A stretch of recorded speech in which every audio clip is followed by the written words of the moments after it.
제39장. 산염소가 새끼치는 때를 네가 아느냐? 암사슴이 새끼 낳는 것을 네가 본 적이 있느냐? 그것이 몇 달 만에 만삭이 되는지 아느냐? 그 낳을 때를 아느냐? 그것들은 몸을 구부리고 새끼를 낳으니 그 괴로움이 지나가고 그 새끼는 강하여져서 빈들에서 크다가 나간 후에는 다시 돌아오지 아니하느니라. 누가 들나귀를 놓아 자유롭게 하였느냐? 누가 빠른 나귀에 매인 것을 풀었느냐? 내가 들을 그것의 집으로 소금 땅을 그것이 사는 처소로 삼았느니라. 들나귀는 성읍에서 찌끄리는 소리를 비웃나니 나귀치는 사람이 지르는 소리는 그것에게 들리지 아니하며 초장 언덕으로 두루다니며 여러가지 푸른 풀을 찾느니라. 들소가 어찌 기꺼이 너를 위하여 일하겠으며 내 외양간에 머물겠느냐? 내가 능히 줄로 매어 들소가 이랑을 갈게 하겠느냐? 그것이 어찌 골짜기에서 너를 따라 쏘래를 끌겠느냐? 그것이 힘이 세다고 내가 그것을 의지하겠느냐?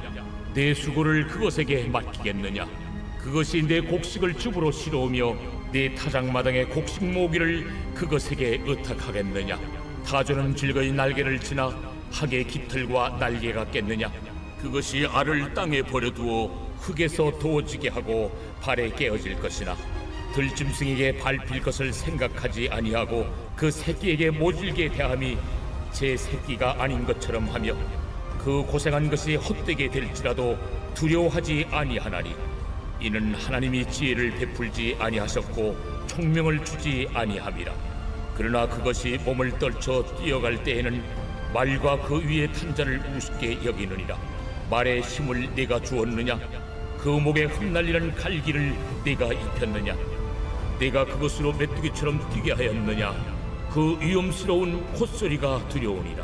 그것이 골짜기에서 발굽질하고 힘있음을 기뻐하며 앞으로 나아가서 군사들을 맞되 두려움을 모르고 겁내지 아니하며 칼을 대할지라도 물러나지 아니하니 그의 머리 위에서는 화살통과 빛나는 창과 투창이 번쩍이며 땅을 삼킬듯이 맹렬히 성내며 나팔소리에 머물러 서지 아니하고 나팔소리가 날 때마다 힝힝 울며 멀리서 싸움 냄새를 맡고 지휘관들의 호령과 외치는 소리를 듣느니라. 내가 떠올라서 날개를 펼쳐 남쪽으로 향하는 것이 어찌 내 지혜로 말미암음이냐? 독수리가 공중에 떠서 높은 곳에 보금자리를 만드는 것이 어찌 내 명령을 따르느냐? 그것이 낭떠러지에 집을 지으며 뾰족한 바위 끝이나 험준한 데 살며 거기서 먹이를 살피나니 그 눈이 멀리 봄이며 그 새끼들도 피를 빠나니 지체가 있는 곳에는 독수리가 있느니라. 사랑하는 크리스찬 여러분, 좋은 아침입니다. 4월 26일 매일 말씀 나누도록 하겠습니다. 수요일 본문이었던 38장부터 하나님의 대답이 나오고 있습니다. 하나님께서는 총 2번에 걸쳐서 말씀을 하시는데요. 오늘 본문인 39장은 하나님의 첫 번째 말씀의 후반부에 해당됩니다. 38장에서 하나님께서는 폭풍우 가운데 말씀을 하십니다. 태초에 땅의 기초를 놓으시고 바다가 땅으로 넘어오지 못하게 하신 분이 하나님임을 욥에게 분명하게 말씀하십니다. 그리고 욥이 아침과 새벽을 다룰 수 없고 하나님이 창조하신 땅을 측량할 수 없다는 것을 짚어주십니다. 이어서 하나님은 인간의 연약함에 대해서 말씀하셨습니다. 인간은 어느 길이 광명으로 가는 길인지 또는 흑암으로 가는 길인지 알지 못하고 기상현상을 비롯해서 자연에서 일어나고 있는 현상들 중 어느 하나도 설명할 수 없습니다. 또한 우주 안에 있는 그 어떤 것도 마음대로 움직일 수 없는 존재입니다. 인간은 이렇게 연약한 존재이지만 하나님께서는 이 모든 것을 다스리고 계시다는 것입니다. 그리고 우리가 그 까마귀 새끼와 같이 하나님을 향해서 부르짖을 때 하나님은 연약한 우리를 위해 먹이를 제공해 주시는 분이심을 말씀해 주고 있습니다. 이어지는 오늘 본문에서 하나님은 모든 동물들을 지키시고 돌보시는 분이심을 말씀해 주고 있습니다. 즉 모든 자연 생태계를 주관하고 계시다는 것입니다. 함께 말씀을 보면서 나누도록 하겠습니다. 하나님은 먼저 산염소와 암사슴이 새끼를 낳는 것에 대해서 말씀하십니다. 이 동물들이 언제 새끼를 치는지, 또 어떻게 새끼를 낳는지, 또 몇 달 만에 만삭이 되는지, 그리고 그 태어난 새끼는 성장하다가 나간 후에는 다시 돌아오지 않는다는 것을 아느냐? 라고 질문하십니다. 산에 사는 야생동물의 출산과 성장 과정에 대해서 알고 있는 사람은 없습니다. 네, 야생동물들은 그들의 본능에 의해 살아가고 있는 것이죠. 즉, 사람은 야생동물에 대해서 아는 것이 하나도 없지만 하나님께서는 그들을 다 돌보고 계심을 말해주고 있는 것입니다. 하나님이 이어서 들나귀에 대해서 말씀하십니다. 먼저 누가 들나귀를 놓아 자유롭게 하고 누가 빠른 나귀에 매인 것을 풀었느냐 라고 질문하십니다. 들나귀를 놓아주고 매인 것을 풀어준다는 것은 들나귀를 묶어뒀다는 것을 전제로 합니다. 묶어놨으니 놓아줄 수도 있고 풀어줄 수 있는 것이죠. 들나귀를 묶어두고 있었다는 것은 들나귀를 길들여 놨다는 것입니다. 누가 들나귀를 길들여서 묶어놨다가 풀어줄 수가 있냐라는 질문인 것입니다. 이것은 하나님께서 돌보시는 들나귀를 사람은 길들이지 못한다는 사실을 지적하고 있는 것입니다. 이번에는 들소를 예를 들어 질문하십니다. 어떻게 들소가 너를 위해서 일을 하며 외양간에 머물겠느냐? 내가 줄로 매어 들소가 이랑을 갈게 하겠느냐? 어떻게 들소가 골짜기에서 너를 따라 썰매를 끌겠느냐? 들소가 힘이 세다고 내가 그것을 의지하고 내 일을 그것에게 맡길 수 있느냐? 들소가 내 곡식을 집으로 실어오며 타작마당에 곡식 모으는 것을 시킬 수 있겠느냐?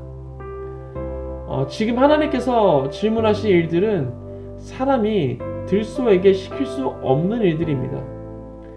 들소는 야생소를 가리키는 것입니다.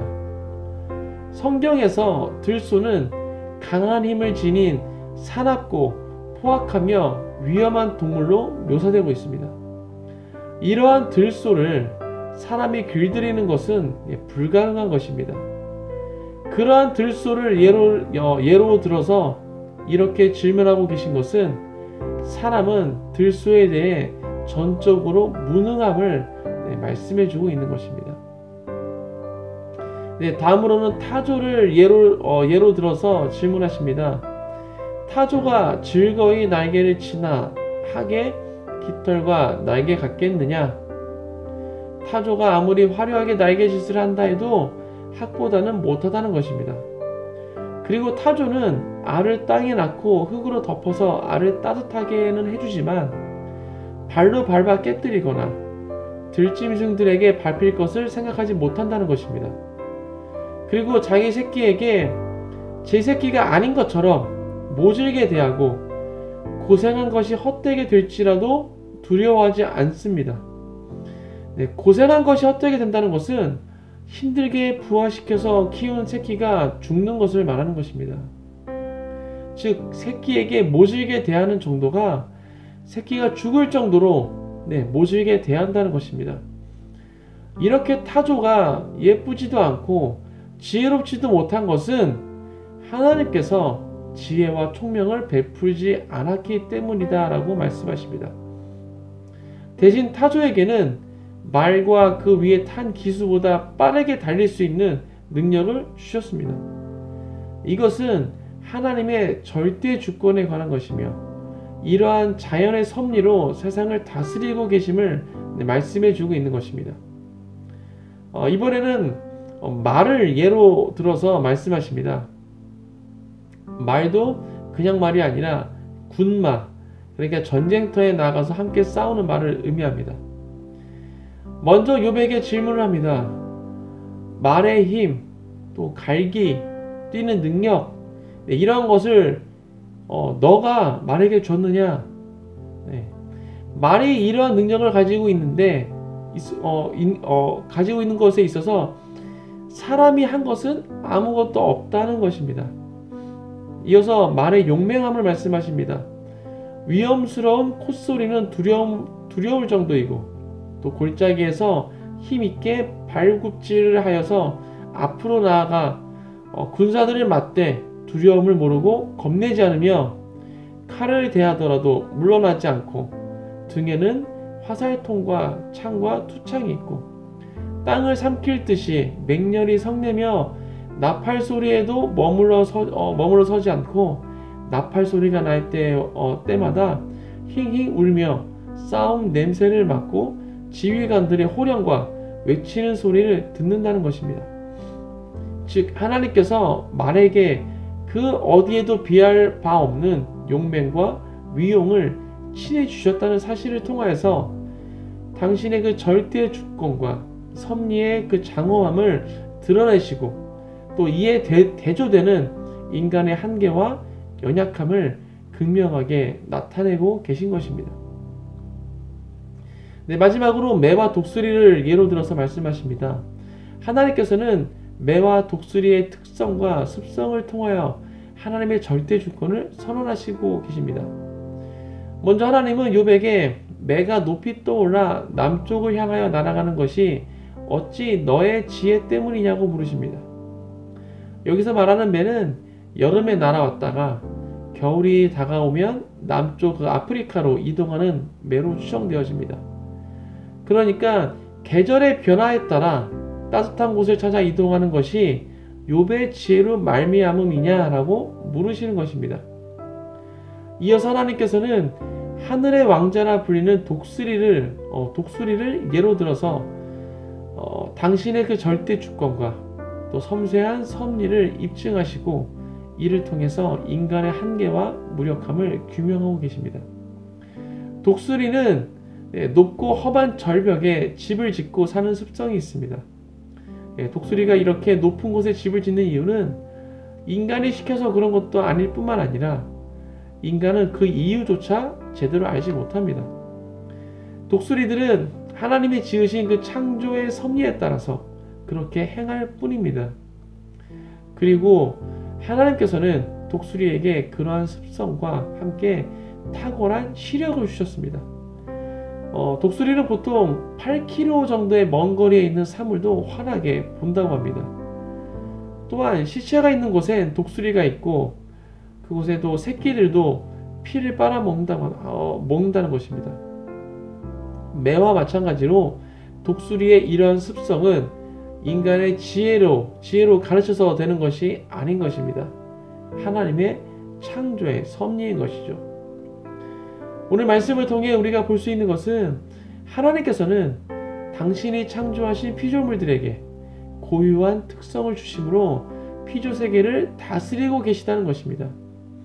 즉 자연 세계가 그냥 저절로 운영되고 있는 것 같지만 그 속에는 섬세한 하나님의 섭리가 담겨 있고 그 질서 안에서 살아가고 있다는 것입니다.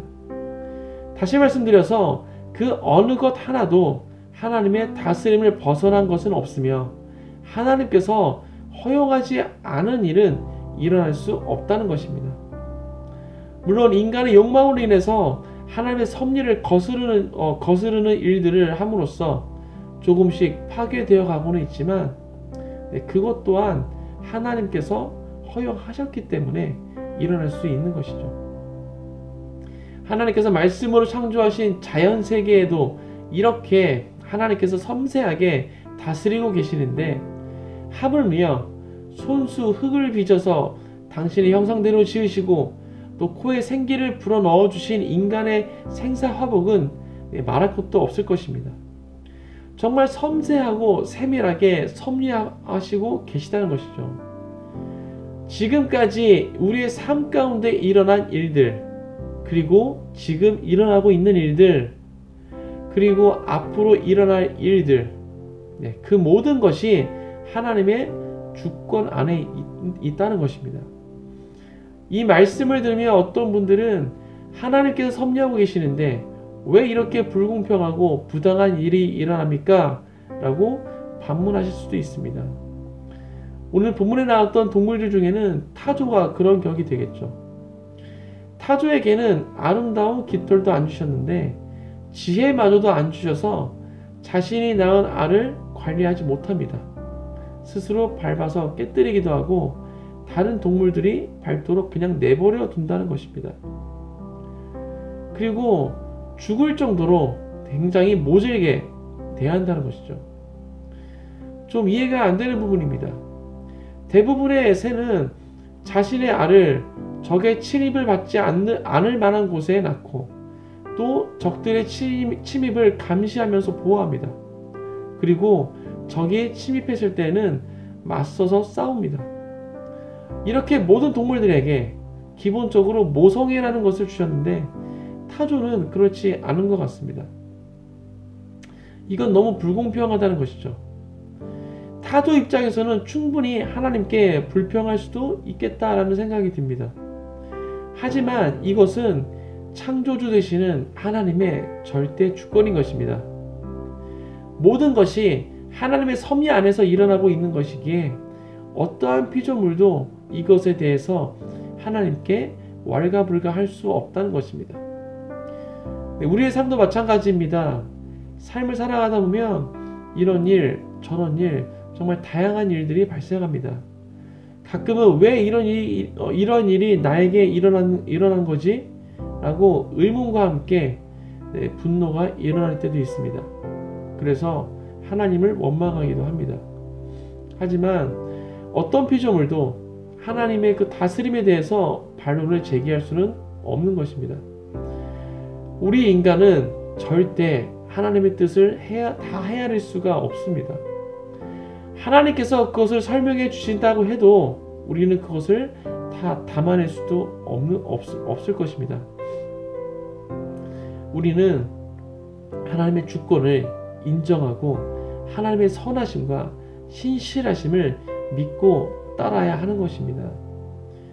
오늘 하루도 오늘 말씀을 기억하시면서 하나님의 주권을 인정하시고 또 모든 상황 가운데 감사하시는 모든 큰숙 가족 되시길 주님의 이름으로 축복합니다. 함께 기도하겠습니다. 하나님, 오늘 욥기 마지막 부분에 해당하는 하나님의 말씀에 대해서 함께 나눴습니다. 하나님께서 첫 번째로 욥에게 말씀하신 것들을 나눴는데, 하나님께서는 그 자연 세계에서 일어나고 있는 그 자연의 야생 동물의 그런 생태계를 말씀하시면서 이 모든 것이 하나님의 섭리 가운데 그들이 살아가고 있음을, 그것이 유지되고 있음을 말씀하고 계십니다. 하나님, 우리 삶 가운데 일어나는 그 모든 일들 하나님의 그 다스림 가운데 일어난 줄 믿습니다. 하나님의 그 절대적인 그 주권 안에서 이 모든 것이 이루어지고 있음을 우리가 바라보게 됩니다. 하나님, 내 삶 가운데 좀 부당한 일들, 너무 불공평한 것 같은 그러한 일들이 있다 할지라도 그 모든 것이 하나님의 그 다스림 안에서, 하나님의 그 주권 안에서 이루어지고 있음을 하나님께서 허용하셨기 때문에 일어난 것임을 내가 기억하게 하시고, 그 하나님의 그 주권을 인정하고 또 하나님께서 나에게 가장 좋은 것을 주시는 선하시고 신실하신 하나님이심을 내가 기억할 수 있도록, 그래서 늘 모든 상황 가운데 하나님께 감사함으로 나아갈 수 있는 그런 삶을 살 수 있도록 축복하여 주옵소서. 감사합니다. 우리 가운데 그렇게 역사하시길 주님을 찬양합니다. 이 모든 말씀 예수 그리스도의 이름으로 기도했습니다. 아멘.